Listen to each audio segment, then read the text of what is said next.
Gig Gab, episode 534 for Monday, May 18th, National Visit Your Relatives Day 2026.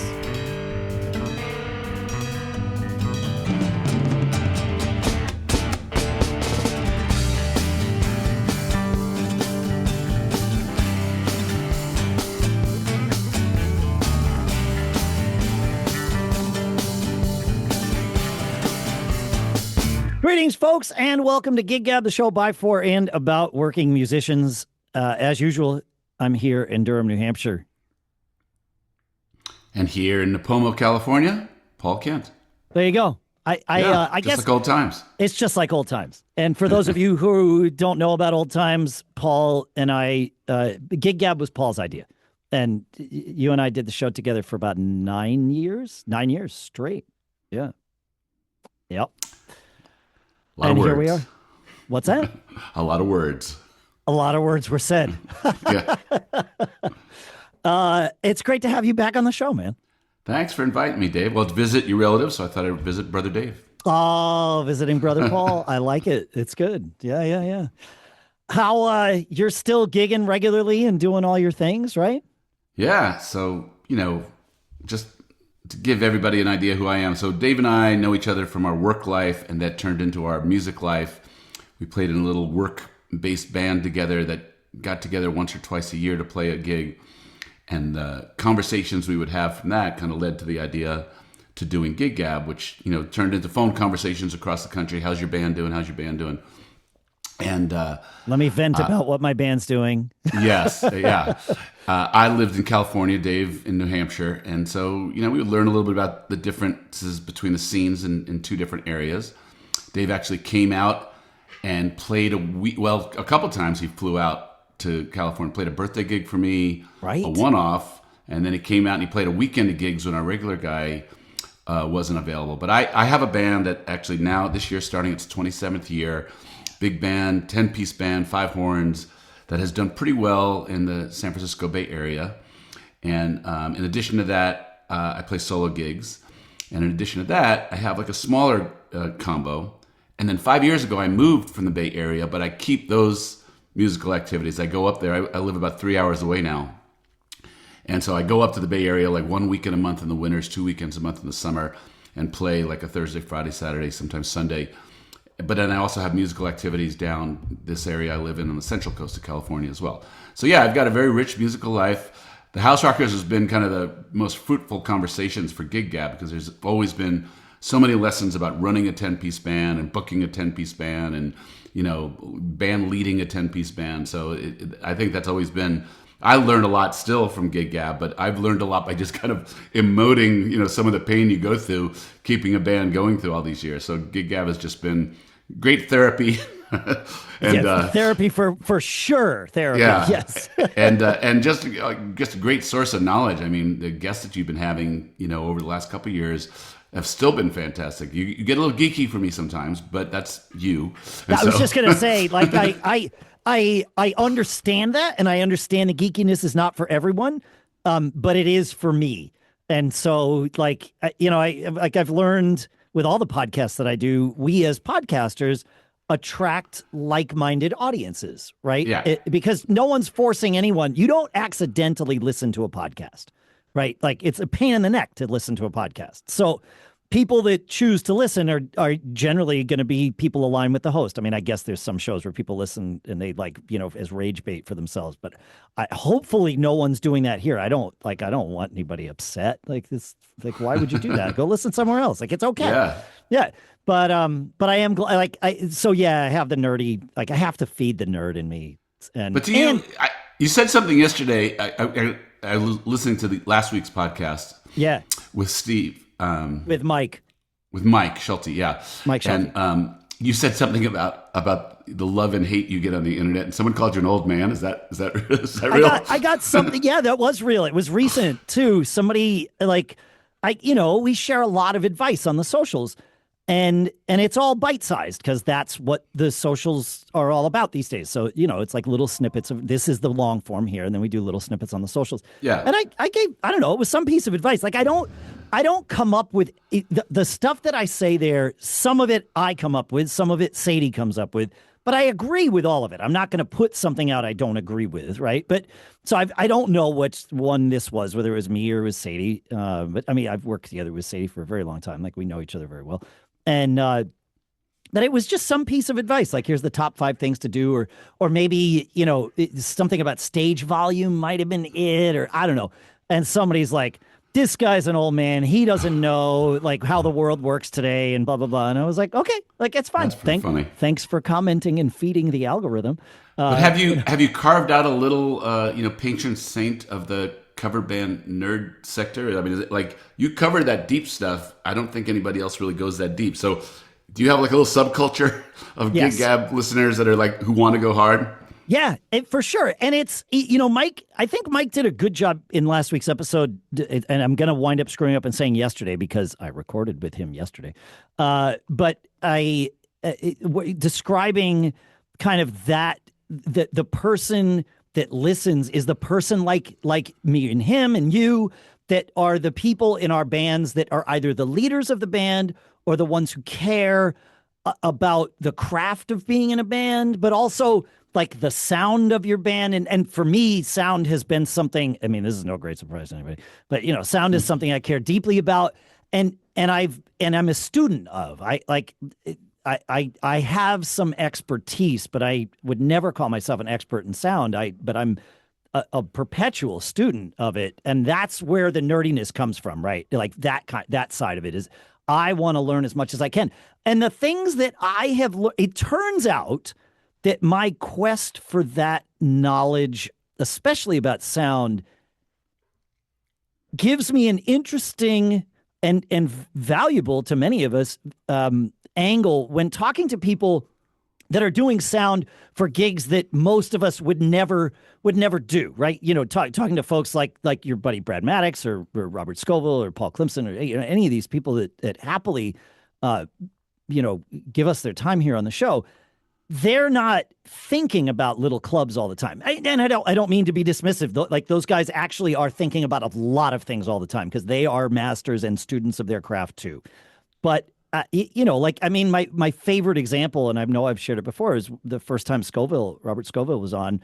We were talking about Tom Petty, and he was talking about how he was setting up in amphitheaters, the sheds around the country that they would play. And he's like, well, I would set up 2 sound systems, one, for the 19,500 people, and then another one for the 500 people in the first 8 rows. And he started talking about the bigger system. And I'm like, stop. I want to know about the one for the first 8 rows because that's what I care about and our audience cares about. And we learned some things that fundamentally change the way so many of us do sound at our own gigs just from that conversation. And he didn't, he was happy. He understood why I was asking, but he wasn't going to take us down that path, right? So my curiosity, it turns out, it winds up being valuable, not just for me, I guess is the right way to say it. No, it makes sense. And again, you cover that stuff in depth and with passion that I don't get anywhere else. So it's still fun to listen to you, do your thing. I don't understand it all. Right. But that's okay. Me neither, Paul. That's the Well, anyway, you're doing a great job, and I think you're still providing an incredible service. And it's fascinating to me. I had a chuckle when you said you get some of the bad, but actually that dawns on me because when I see these little videos you do, I know you for 30 years. And so, I know who you are, and I know you're genuinely trying to help people. And I also know you're genuinely trying to figure out what is the formula of things you do on social media to make it effective, right? Yes. It's all of that. Yes. Yeah. But coming out as an expert on something and saying, do this is a risk, right? Always. Because you got a gazillion people out there saying, who are you to tell me to do this? I like my way of doing it. Correct. So your conversation about social media and, with Mike yesterday was interesting to me. They have 35,000 followers for their band. And all of the discussion around that was super fascinating. It's impressive to show somebody who's thinking about hiring our band at 35, right? And I took a quick look at, the bands in the San Francisco Bay Area. And there's one real good corporate band that has 20 or 25,000. So this is, and again, everyone's still learning, right? It's not there's not a formulaic approach to this. So Mike's, well, and if there is, it's going to change tomorrow. So yes. Yeah, by design, that's how they get you, right? So yes, yeah, that's correct. So 35,000 is rare air for certainly a cover band that's a business. Like I even took a look at there's one of the first tribute bands and probably one of the most famous ones. They tour the world now. Is a band called Super Diamond. Fantastic Neil Diamond cover band. Okay. I think they have 20,000 Facebook followers. I mean, we have 32,000 Facebook followers for Gig Gab now. But at the beginning of 2026, I mean, maybe we had 1,000 or I don't even think it was 2,000 on Facebook. Like it really wasn't that big. You can do this too with your band. And I've had this conversation with Casual Gravity because I'm like, we need to do this. And I know what to do. And it's exactly what we talked about last week, like relentless persistence. That's it. I mean, there's a little more to it than that, but that really is it. Is just teach the machine, literally, that you are going to show up and continue feeding the machine content. And then the machine will promote you. So if you're consistent with the stuff that you put out from your band, you are, and it doesn't matter what it is, just pick what it's going to be. And then there will be there's a market for everybody. I mean, we're talking about, 35,000, let's say we're talking about 100,000 people. There are billions of people on the planet. There are definitely 100,000 people that are into your brand of silly, stupid, informative, entertaining, education, whatever you're going to do. There's 100,000 people on the planet, at least at a bare minimum, that are going to go gaga over it. And that's a lesson I've learned from, starting Mac Observer, whatever it was 30 years ago, right? Like, because that's the riches are in the niches. So just go be you out there, whatever you or your band is, and feel free to experiment and find the things that resonate and then lean in on those. And as long as you stay consistent with it and put out content often and routinely, I think you can easily get 10,000 followers for your band really quickly. You got to give it that 60 days though. Don't give up, because the algorithm isn't going to start taking you seriously until you've shown it at least a month's worth of consistent content. I think that what you post has to be important. Yes, or funny. Like it can be stupid or silly. No. I'm not making a distinction of that. I'm talking about the usefulness of it. So humor could be a usefulness thing of it. Sure. I post pretty consistently, Dave, but I post to our audience and here are our upcoming gigs. Here's a little backstage, chatter, like type of thing. We haven't grown that much, so I haven't cracked that code.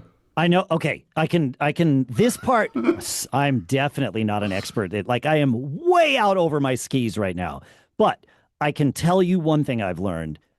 It has to be reels, the short form video, text posts, image posts. Those were good 10 years ago, 15 years ago. It has to be the reels. That's where all of the attention is right now. And walk me through what you're thinking. I'm glad you asked that, because I made this assumption that everybody knew we were talking about reels. So yes, this is good. So walk me through that principle about the value of 35,000 versus a very famous Dave Hamilton quote that you don't need 100,000 followers, you need 1,000 good fans. Yes. Yeah. Are those diametrically opposed concepts? No, I don't think so. I think they serve two different purposes. I mean, if you could have 100,000 true fans, that'd be freaking amazing. But but that's very difficult to do, and that is rare. But social media follows are not true fans. Some of them are, for sure. But the way you get your 1,000 true fans is by casting a wider net. And so you go and you attract the 10,000 people, the 30,000 people, the 100,000 people, whatever it is. Just feed the machine and let it grow. It's just going to grow, right? Yesterday, Gig Gab was at 31,000 when I was recording with Mike. Today, it's at 32.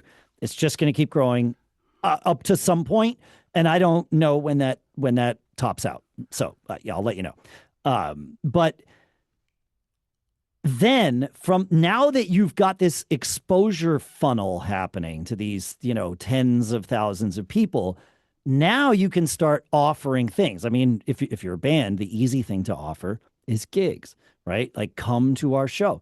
And some small percentage of those people will come to your show. Like with Gig Gab, we have the green room. Some small percentage of people want to engage more, want to dig in on this stuff, and they're willing to pay $5 a month to be part of the Gig Gab green room. But a small percentage of a very large number can be that a very large number. Very large number. And all of that's okay. Like, to expect that all 32,000, we'll launch the green room and 32,000 people will sign up and pay $5 a month. This is the first time that was ever uttered, because we knew that to be false, right? But that's the way it works. Or really, the trick, and you got to offer something, right? So, we put together a couple of different PDFs for Gig Gab, guides for like getting your band to sound good, getting your organizing your gig thing. And these, we took some time and care and put these guides together, and we give them away. And all we ask for in return, initially we were asking for follows to our social media accounts, because that was what we were working on growing at the time. And so it was value for value. You give us a follow, we give you this guide. Now we're asking for people to sign up for the email list, not because we want to spam you. No, we weren't. And not because we're going to sell our email list. No, because we want to be able to get in touch with you when the algorithm decides to stop feeding us. Right. So that's actually a bit of my point, is that this moving target and developed expertise of band marketing through socials. I mean, my biggest reflection on your conversation with Mike last night, again, Mike is in rarefied air. Mike is, number of types of gigs he's playing, selling auditoriums and, four-walling, events like that. That's a different business than I would gather 95% of your listeners are in. Would you agree with that? Oh, 100%. I think many of us could be in that business if we were willing to do the grunt work. But I think that's true of any business. Like, people, I'm sure you get the same thing. You started several successful businesses, like, all those things. You every now and then somebody shows up and they're like, I have my idea, Paul. Would you like to go into business with me? And really what they're asking you is, would you sprinkle your magic fairy dust on my business?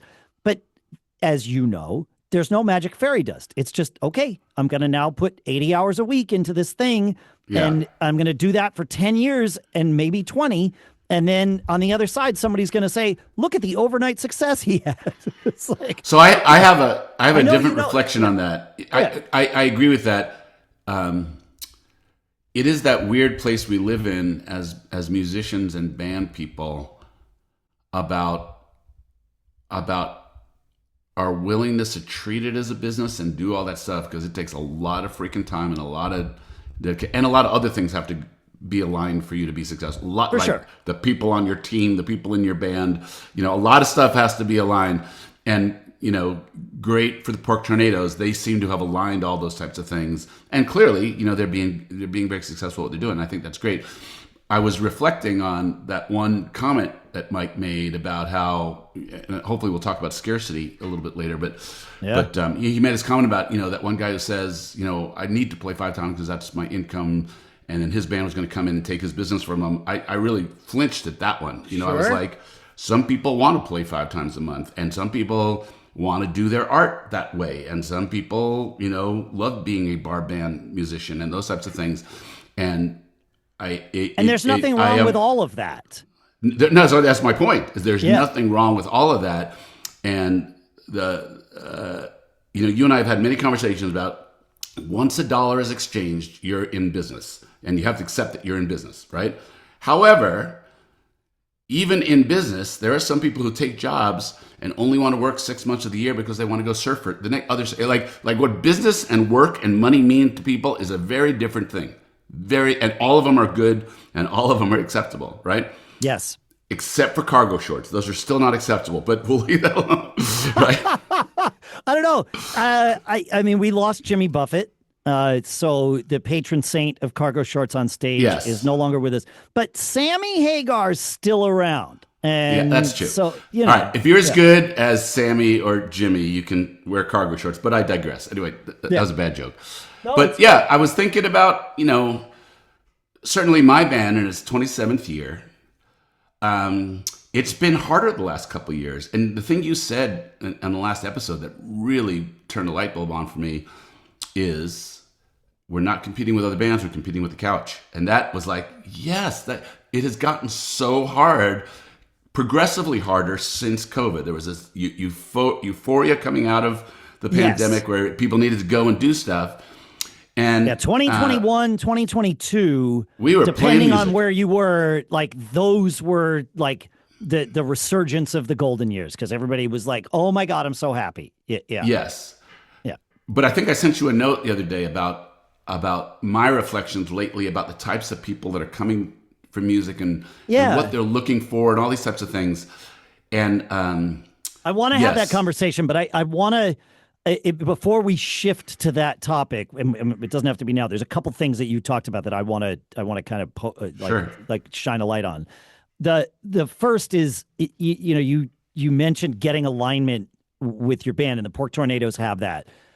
When you are running a band and exchanging money, so you are in business playing music,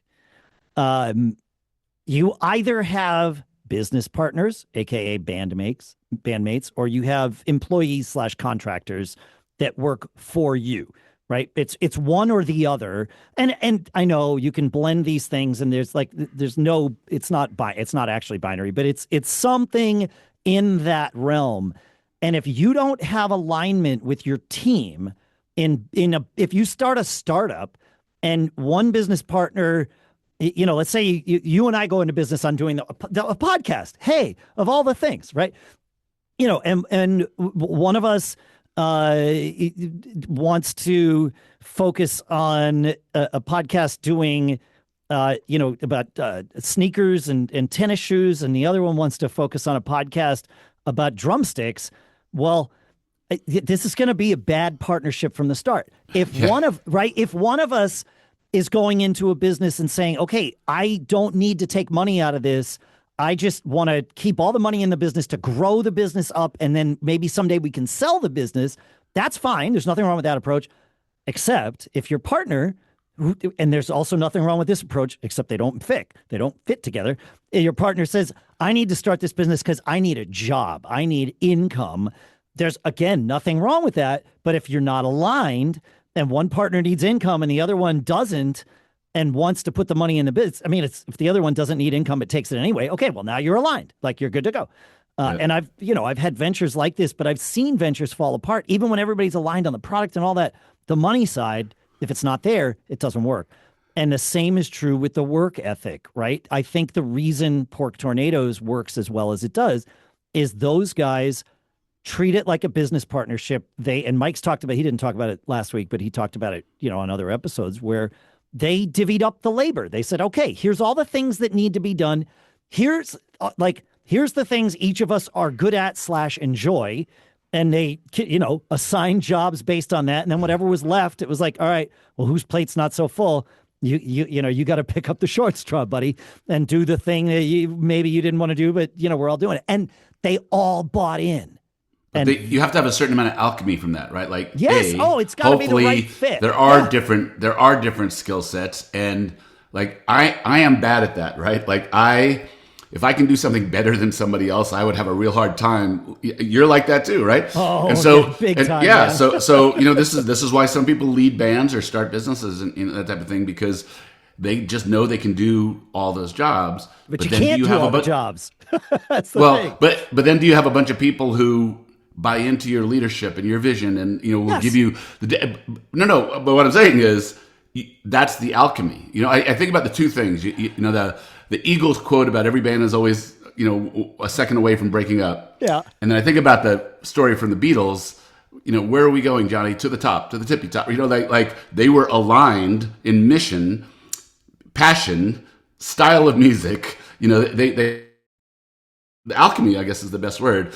And, that's, I think, why some bands can achieve things musically and business wise as well. Yeah. But I would hasten to say most weekend warrior bands, semi-professional bands, you have guys who have how far they'll travel away from their family for a weekend gig and how much money it's worth to them. Yes. And do they really want to go on a tour for a week, and try and open up new markets or, all these other types of things. And and to your point, like the guys who want to play 5 days a week, or I want to play 6 nights a month, and I don't care what I make. I don't care how many people are there. I don't care.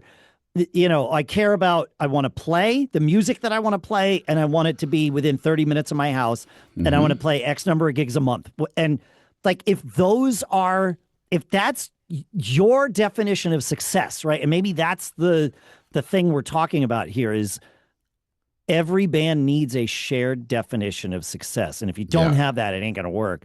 But be eyes wide open about what that is and what the cost of that definition is, right? Like we're definitely going through some of that in Casual Gravity because we simultaneously want to level up, but we know that in order to do that, and we knew it before Mike said it last week, and certainly he helped drive the point home.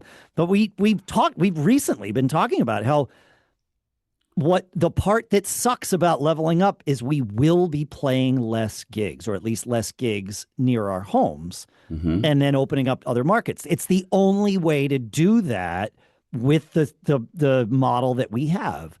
And so maybe we adapt our model to be able to do different things at different times. I don't know. Do we do like an 80s night here and an emo night there? And like, can you squeeze more gigs out of the same band, squeeze more gigs out of the same market by changing something? Probably, there's no rules, but you got to have eyes wide open going into it. Yeah. So let me talk about scarcity, because I sent you a note after you first put that out there. And again, I think Pork Tornadoes are in rarefied air, and they're also trying to sell tickets to gigs, and so that's driving some strategy. I would say a pretty common currency for success among cover bands is quantity of gigs. It is, and it's such a weird currency. I understand it. It's not weird. Well, I understand it from a really specific angle. Is that I have 6 people in my band that are full-time working musicians, and if I things. And so part of the strategy of keeping say that together, again. You cut out for half a second. You said they value that you have 6 guys in your band who are full-time working musicians. All of their income comes from music. Yep. They teach during the day, they gig at night, and the combination of money and quantity are the things that keep them focused on my project. If my project went down to 6 to 8 gigs a year, I would be constantly looking for subs, and that would dilute the quality of the show I want to put on. And so there are many moving targets to these things. That's what when you were saying these things about that stuff, I was thinking it is not as easy as saying do less gigs and more people will come. It is not nearly that. Go in door A and come out door B. That would be an oversimplification. I mean that like I said, that's what we're going through in Casual. It's like, okay, like we know this objectively to be true. It doesn't mean that it will be true for us, but like there is the whole value of scarcity. Like it's an obvious thing, right? And so if we can properly leverage scarcity, it's possible for us to have success with it. There's no guarantees in this world, right? But scarcity is one approach to a certain type of success. I would counter that by saying, I wish it was still the 70s and my band could be a house band somewhere and people would get used to coming to see me every Friday night or Wednesday night. Yes. And then I would get my 1,000 true fans by quantity, not by scarcity. No. And I mean, look, that's what, Dave Matthews Band is a great example. And I know that they did this 30 years ago, so, it's good luck. But they played every Tuesday and Wednesday night in the same town, Charlottesville, Virginia, where they were playing at 2 different bars that their manager owned. And they just would play Tuesday at one, Wednesday at the other every single week. And those bars drew the fraternity crowd. And those people were always looking for a party. And it turned out that the Dave Matthews Band was the band at the party that was being thrown. And they conflated that with the Dave Matthews Band throws a great party, right? Like they all of that kind of came together, right? Grateful Dead's another example, right? All those LSD fueled parties, people conflated the band and the LSD. Not that the band was bad, but like there's another factor here, you know, and it all became a thing that helped those bands succeed. And those house gigs were a great way to do that.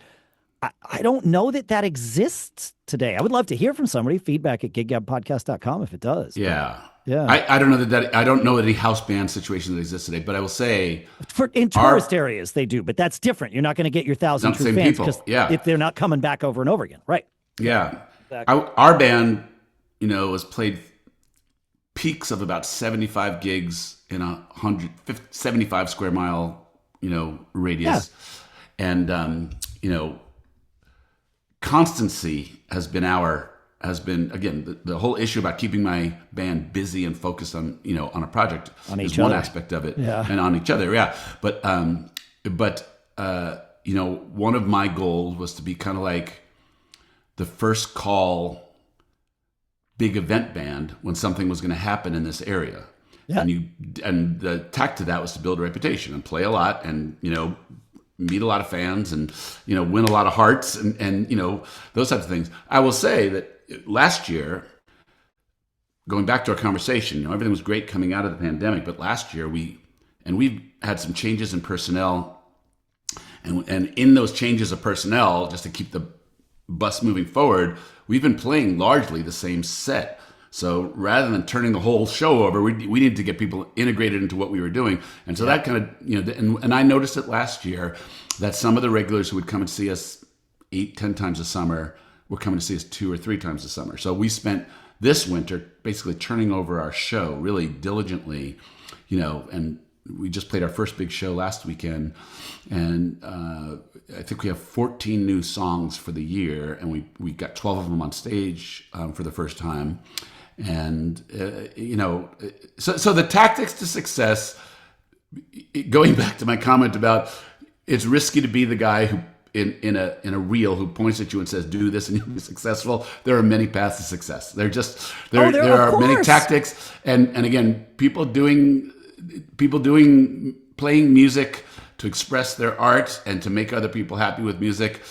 They all have different, in the same way, some guys work for 6 months and surf for 6 months. Some guys, you know, will only take a job that's 9 to 5 because they insist that family balance is going to have to be important to them. So I think that scarcity has a mathematical value. It is not the only strategy to success. Not even the only strategy to financial success. No, it is one of them. I think it's probably, I don't want to say it's easy. Nothing's easy. Your comment about, you know, mixing up your set list or not, that's been a really interesting thing to see evolve over the last like 10 years, because it used to be that most touring acts were playing the exact same show every night. Right. I mean, you had the known like hits, outliers to that. Well, yeah, the known outliers to like the Grateful Dead, Fish, like the jam band scene. Their stock and trade was you got a different show every night. Like it still is. But now you're seeing those kind of tried and true bands mixing things up. You know, Metallica, like they're a weird example because they're not a jam band, but there's a whole part of their kind of foundation and culture that is very similar to jam bands. They don't do the jamming thing, but they had people taping their shows early on. Like there was something unique about each of their shows. And they were one of the first sort of major touring acts that said, we're going to go play a city and play 2 nights or whatever. And no repeats for any of those, you know, shows. And of course, all the Fish fans are like, cool. Fish did that for 13 nights at Madison Square Garden. It's like, okay, but like, it's okay. Like both bands can exist. It's all good. And like this summer, Rush is back out on the road, which makes me extremely happy.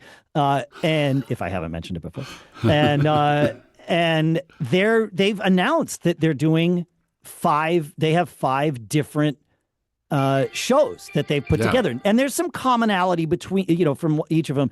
But what that means is Even if you go see Rush, all the dates that they're playing in any given city, they're only playing 4 dates at max in any city. So you aren't going to see all 5. Yeah. Like you're going to miss something. And I think that's really smart.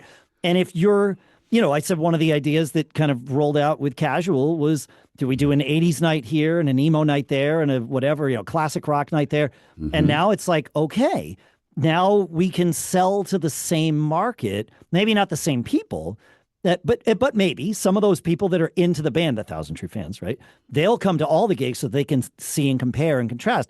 But you'll get the people that are into 80s music that come out for that one, and the emo people for that one, and the classic. But then rock you people. need a band that's aligned to learn that much material to have Absolutely. that much, And has the and depth not to everybody do it. has that, right? Correct. Like you're talking about 100 songs, right? You're talking That's about right. 5 different shows. So And you're putting on now when you say you're going to do an 80s show, for example, you have to deliver that yes, better than you would an 80s song in the middle of a generic cover band night. absolutely, Right? Because now you're putting yourself out there as an expert, so to speak, on this, But the benefits we're getting about turning the show over as we have is the band is excited about the new material, feels really excited, and that's part of what you put out. It is a huge thing, but also just go back to business.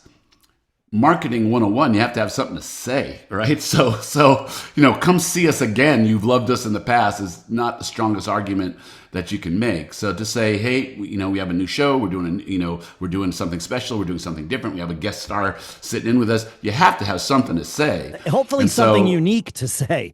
Yes. Unique and then you got to deliver on what you Your say. business. And then you got to deliver. Oh, Yeah. What? No. You just have to say it, Paul. That's it. It doesn't matter. Yeah. Right. It's true though. Like this is, there's a lot of different ways, but none of it is going to happen without intention and attention. You gotta have a plan. Yeah, you got to have a plan. And you got to be able to read your market too. So change and adapt and not just trust your gut on the things that you know are right, but also be willing to learn that you were wrong. Yeah. I'll tell you, here in the Bay Area, classic rock, classic funk bands as wedding bands is a pretty rare thing. I don't know too many of my peer bands that are getting wedding gigs, right? Yep. And I don't know too many of my peer bands that are getting corporate gigs. So, in the tech world that's in Silicon Valley, the workforce is in their 20s and 30s largely, right? And so that types of party music is not there. So the corporate gigs have been super difficult. Not completely dried up, but largely dried up. Interesting. Makes sense. So yeah, it does make sense. But the Super Bowl was in town. I don't know any of my peer bands that got a gig during Super Bowl week in the Bay Area. Is that amazing? Huh. There were a few very small ones, and there was one public venue that knew a lot of tourists were coming to town, and so they kind of loaded up on music. Yeah. But corporate events around Super Bowl week that employed cover bands from this area, not from the South Bay. I mean, it might have been a couple out of San Francisco that came down. The Super Bowl was in Santa Clara, which is about 40 miles south of San Francisco. But so learning to read the tea leaves and understanding the marketplace. Our stock and trade is still we play festivals, and largely we play the civic concert series, which are still very popular. So those 20 and 30-year-old young families still like to bring their families out, sit on the lawn, and dance with their children. Yeah, that vibe still exists. And maybe what you can connect the dots to is that, me being from the trade show and event world, this concept called experiential marketing has been a big thing. And I think you guys kind of said it, like the experience of sitting home with a big screen TV and your food in your bathroom is a very comfortable experience for people. What is the experience when people go out? Is it, bar scenes, at least in Northern California, are much rarer now. There's some that still do it well, but, it's not like, 7 nights a week of live music in bars that are full all the time. Yeah, right. And so, where are the gigs and what do you do if that's the foundation? And those are good gigs. You're playing for a couple thousand people. It's really rewarding, and in general, the Houserockers have gotten to a point where we get paid pretty well for those types of things. So it's a decent, payday. We do our ticketed events in the off seasons. I think Mike mentioned that as well, or you mentioned that as well. In the wintertime, that's when we'll do, and we'll only play once a month in the wintertime. So I guess that's kind of when scarcity is imposed upon us. Yeah, right? Right. Yeah. Or if we get the privates or corporate gigs, we don't publicize that we're doing. Sure. We publicize it as a private gig, but we don't say, we don't no, lead and, into and that. that's like, but that's part of your marketing, right? Is like we're playing these We're things busy. that Yeah. we're active. You can't come except in 2 weeks we're doing this one rare event. Right. And I want to say you've had the mailing list thing down with your band for a long time. You've always had a mailing list. You've always, I don't know how many people you have on it. I don't know how you grow it, but you definitely leverage your mailing list better than most bands do, because you just use it. Yeah. I mean, it's, you put care into how you put it together, but you're also using it. It's not spammy at all, but it definitely makes me, when I read it, and I'm like, oh man, I'm sorry to have to miss that one. No, I mean, I'm 3,000 miles away. Like, it's kind of, I know going in that I'm not going to make it to any of these gigs, most likely, but still I read it and it's like, I get that little taste of FOMO, and it's like, okay, so go sign up for the Houserockers mailing list, folks, and like see what they're doing. Thanks. And learn from it. Go sign up for everything that Pork Tornadoes does too. Like, I mean, this is, you can learn. We can all learn from each other. We are not competing with each other. We're all competing with couches. It's not. Yeah. It has really become that, and it's really dismaying. Like I said, that was a big light bulb moment for me. So we just held a ticketed event. Okay. And it was our first big event, and we've been doing this event pretty much since, we did the year before COVID, and then we've done it every year. We do two at this very large event center. Okay. And we do a spring event and we do a Halloween event. And ticket sales were a lot harder to come by this year. I mean, we really had to market more and put a lot more resources into it. It is getting harder. And also, the style of music, you look at like Cover Band Central, it seems like everybody's playing 200 gigs a year and getting paid $500 a night. It's like that's the gold standard for everybody who's an online musician, right? Yeah. It is harder to get paid.